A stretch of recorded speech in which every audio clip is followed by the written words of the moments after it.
Salut, te voici actuellement sur la chaîne YouTube de Snapstar. Sur cette chaîne, tu retrouveras tous les plus gros clashs de Snapchat et tous les plus gros buzz du moment. N'hésite surtout pas à t'abonner et à activer la cloche des notifications pour ne rien rater du contenu exclusif de cette chaîne. Et oui, sur cette chaîne, tu retrouveras des avant-premières et du contenu qui n'est disponible nulle part ailleurs. Sur ce, je te laisse avec la vidéo. Bon visionnage. Comme vous avez pu le remarquer en regardant le titre et la miniature de cette vidéo, aujourd'hui nous allons essentiellement parler de Nabil El Moudni, de Manon Marceau et de Carla Moreau. Vous devez certainement tous les connaître. Carla et Manon, ce sont deux influenceuses très populaires et Nabil, c'est un blogueur. Comme vous le savez, depuis quelques temps, de nombreuses personnes pensent que Carla a fait une sorcellerie sur Manon. Dans cette vidéo, Naboul le Maboul est très en colère puisqu'il ne comprend absolument pas le comportement de ces deux influenceuses. En effet, le joli brun a mené son enquête et il s'avère qu'il a fait des découvertes qui sont incroyables. Je vous laisse sans plus tarder avec sa prise de parole et si vous voulez en savoir plus sur la sorcellerie dans la télé-réalité, rendez-vous dans la description de cette vidéo. Ça fait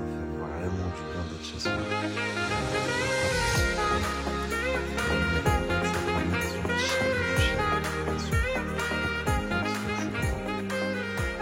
Il y a la grand-mère de Noémie. En général, en fait, quand je pars en déplacement, il y a toujours quelqu'un qui vient rester avec Noémie. Là, c'est sa grand-mère. En général, c'est une de mes sœurs, une copine ou quoi. Enfin bref, qu'est-ce que je voulais vous dire? J'ai commencé à regarder les messages et il me semble que j'ai vu une ou deux bonnes réponses datant d'avant que je vous montre la vidéo. Donc on a... enfin, je vais tous les regarder, je vais en reposter pas mal. Et pour ceux qui ont répondu bon, je pense qu'il y en a plus parce que j'ai pas ouvert tous les messages, il y en a trop. Je ferai un tirage au sort, je vais faire gagner une personne. Je peux pas tous vous faire gagner, mais demain je ferai un tirage au sort, je ferai gagner une personne, Inch'Allah. Salam alaikum la famille. J'espère que vous allez bien. C'est mamie? Calculez pas à côté de Noémie, le téléphone avec sa grand-mère. Qu'est-ce que je voulais vous dire? Il te cherche. Non, je fais pas de publicité pour des culottes. Oui. Je comprends même pas Franchement, c'est un peu déplacé, je trouve, le message. À la limite, écrivez à ma femme, et encore ma femme non plus, n'en fait pas. Mais je trouve que les influenceurs ont bien normalisé certaines choses qui devraient même pas l'être. C'est pour moi d'un ridicule. La famille, vous avez dû remarquer, je fais presque plus de placement de produits depuis plus d'un an. C'est rare que j'en fais. Vraiment, si je vois une petite entreprise qui veut s'en sortir avec des bons produits qui se démarquent, un produit que j'aime bien, que Noémie aime bien, etc., je le fais, mais sinon, enfin, j'ai plus misé sur YouTube. Sur YouTube, par exemple, vous allez voir, sur chacune de mes vidéos, il y aura un sponsor. Mais du coup, je suis ultra sélectif sur Snap et Instagram parce que j'en ai pas plus besoin que ça. C'est pas mon gagne-pain principal en tout cas. Donc voilà, je suis très très sélectif et encore plus depuis les récents. Du coup, la famille, on est resté plusieurs heures à discuter. Donc au début, c'est pas que c'était tendu, hein, c'était une conversation très cordiale et respectueuse, mais il y a des fois où on réagissait un peu à chaud parce que forcément, elle et moi, on a pris les choses à cœur. Moi, j'ai apporté mes arguments à mon échelle. Je suis pas un pro du conflit israélo-palestinien. Elle de même. Moi, je l'envoyais sur des comptes, elle allait voir. De même que elle m'envoyait des comptes et je suis allé voir à titre d'information. Au final, la famille et elle et moi, on est restés sur nos positions. Mais je pense que elle a peut-être mieux compris le positionnement et la position de certaines personnalités ou influenceurs à l'heure actuelle. Et de même que moi, il y a certains points de vue, un certain point de vue que j'ai compris et que je ne comprenais pas. Donc, ça m'a donné une idée et je me suis dit, pourquoi pas faire une vidéo là sur ma plateforme qui sort bientôt. Donc, ce sera pas vraiment pour tout de suite dans les semaines à venir, mais une vidéo vraiment explicative, déjà pour expliquer donc l'origine du conflit, parce qu'aujourd'hui il y a énormément de jeunes qui participent un peu à ce mouvement de haine et créent un peu la haine sur les réseaux et tout, alors même que ils savent pas vraiment d'où vient ce conflit. Faire intervenir des professionnels, donc un historien musulman, un historien juif, peut-être même un Palestinien qui vit là-bas, un Israélien ou une Israélienne qui vit là-bas, comme la personne avec laquelle j'ai discuté, un musulman en France, un juif en France, et et avec de vrais éléments, des éléments historiques qu'on peut retrouver dans les archives, etc. Histoire que peut-être les personnes qui n'y comprennent rien puissent avoir un avis objectif de la situation. Dites-moi ce que vous en pensez. En fait, ce qui m'a rendu ouf, c'est que pour appuyer mes arguments et tout, j'étais obligé d'aller chercher là-bas, d'aller chercher là-bas, de chercher ça, de chercher ça. Et c'est là où je me suis dit, en fait, je vais faire une vidéo qui reprend tout ce que j'avais dans la tête, parce que je bégaye énormément là dans les audios, parce que j'ai 150 trucs qui fusent dans ma tête et que j'ai envie de dire, et je sais même pas par quoi commencer. Donc franchement, moi je trouve que ça pourrait être une bonne idée. Pour terminer, la famille, je voulais dire, franchement, j'ai quand même apprécié notre échange, même si on n'a pas les mêmes idées, le même positionnement. C'était quand même appréciable dans le sens où, je sais pas si vous avez remarqué, mais ces dernières semaines, là, ces deux dernières semaines, 3 dernières semaines, j'ai perdu pas mal d'abonnés sur Instagram, 3000 je crois, et c'est tant mieux, je m'en fous. Dans ma première story, je l'ai dit, ceux qui sont pas contents avec ce que je dis, je retiens personne. Instagram, c'est un service gratuit, vous avez juste à cliquer un bouton pour vous désabonner. Mais j'ai perdu 3000 abonnés, je reçois énormément de messages, la plupart, la quasi-totalité.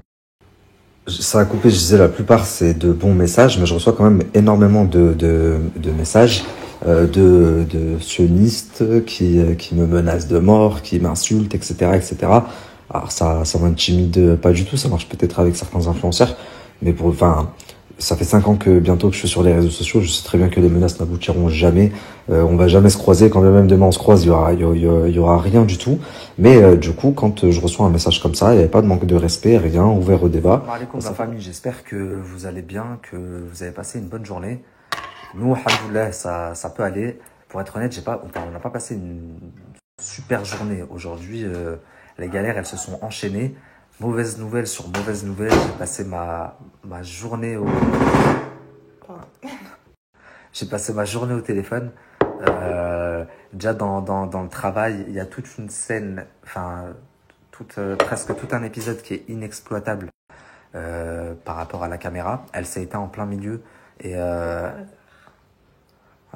elle s'est éteinte en plein milieu. Mais ça va, c'est un truc que je peux refaire rapidement. Heureusement que... Enfin bref, c'est quand même lourd. J'ai un autre tournage qui a été reporté. J'ai une affaire qui m'est passée sous le nez. Enfin vraiment, aujourd'hui, c'était vraiment pas la journée. Wallah. Je vais vous raconter une story time aussi. C'est comme ça qu'on dit. Par rapport à mon assistante. Et aujourd'hui, j'ai eu la khla de ma vie. Wallah. Attendez, d'abord, je vous montre. Qu'est-ce que t'as fait de bon à manger, Noémie? Je me suis pas fait ça, peut-être. C'est pas chinois, ça, c'est coréen. Ouais. Des tteokbokki avec des brochettes de bœuf au fromage. Des crevettes tampons. Donc, je vous explique. Je suis au téléphone, je suis en train d'essayer de régler mes galères. Je vous dis qu'aujourd'hui, j'ai eu pas mal de galères. Et je vois qu'un blogueur fait que de m'appeler. Il m'appelle. Je me dis, je le rappellerai après. Comme il voit que je réponds pas, il appelle ma femme. Il dit à ma femme, est-ce que vous avez des nouvelles de Selma aujourd'hui? Parce que je fais que de l'appeler, elle répond pas. Et ma femme me dit, non, on l'a pas eu aujourd'hui. Mais pourquoi? Il dit, j'ai reçu un article et un message de quelqu'un qui m'a dit qu'elle était morte dans la nuit. Leicester. Et elle s'est fait poignarder, je sais pas quoi. Ses enfants, ils ont appelé la police, ils se sont retrouvés dans la rue chez les voisins. Je dis, de quoi? Qu'est-ce que tu racontes? Il m'envoie l'article. Je me dis, l'article, il est chelou, mais attends, je vais quand même l'appeler. Et puis ça me paraît bizarre parce que je me dis, j'aurais été informé si ça avait été dans la nuit et que les enfants ont contacté la police, etc. J'aurais fini par être informé, les parents, etc. Puis ensuite, on m'aurait appelé forcément. Et donc je me dis, c'est quand même bizarre, mais je l'appelle. Elle répond pas. Elle ne m'a jamais pas répondu au téléphone. Elle répond toujours à son téléphone. Je l'appelle une deuxième fois, elle répond pas. Je l'appelle une troisième fois, elle répond pas. Là, je commence un peu à m'inquiéter. J'appelle mon associé. Je lui dis, s'il te plaît, va vite fait chez Selma, regarde si tout va bien. Donc, il me dit pourquoi. Je lui transfère l'article. Lui aussi, il me dit, wesh, c'est bizarre, vas-y, je vais essayer d'aller voir.